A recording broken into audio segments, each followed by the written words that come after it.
Hi, welcome to valuationpodcast.com, a podcast and video series about all things related to business and valuation.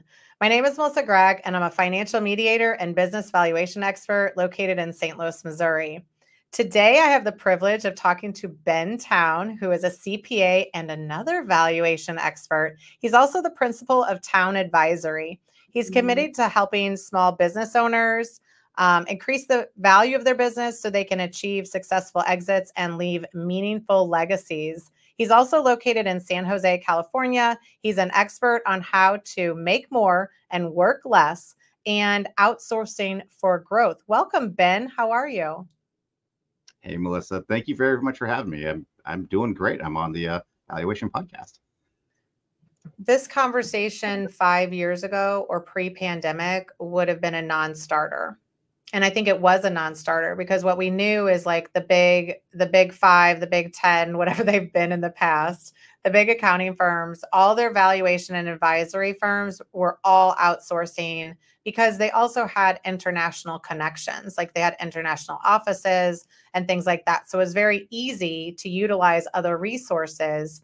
But it still didn't translate to the regional valuators, right? That you were in with a group of 3 or 4 or 5, or even the local, like the single operators. It doesn't translate very well to us now post-pandemic, and everything's online and AI is the king. Like I think, an app could do the valuation very easily.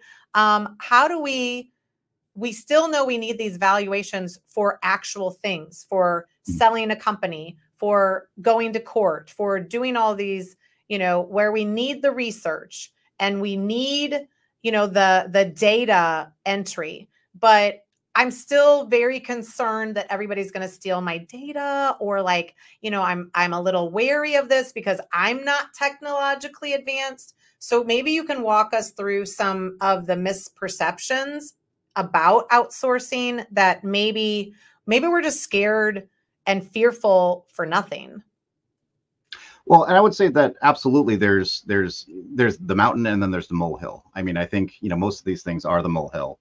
And some of them are just phantoms. So, talking about, info security, I'll kind of start with the last thing first. That is a very big concern. I mean, if we're dealing with sensitive data with our clients, then we want to make sure it's safe. Actually, when you're outsourcing, those firms have much better security than US-based firms, generally speaking.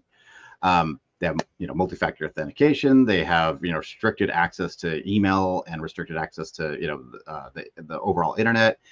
They have physical security on their offices as well as on their laptops, able to remote wipe, all of those things, including, things like, weekly cyber training and, phishing tests and all those kind of things. So it's not that it's not a concern. Of course it's a concern, but just like here, you take the steps appropriate to address those.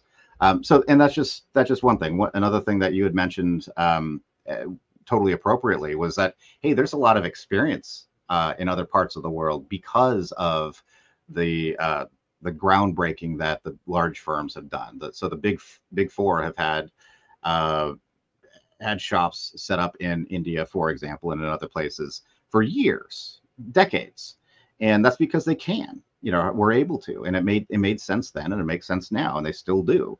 The real big difference is the fact that technology has kind of caught up in order to allow smaller and smaller firms, until now we're talking about, single practitioner firms even, can take advantage of being remote. There's a lot of firms that are remote. And, for example, I have some of our team members on the East Coast. One of them's an Indian American. Well, I have no problem hiring an Indian American. I'm going to be okay hiring an Indian. And I'll, the biggest thing there is just, we got to find time to talk.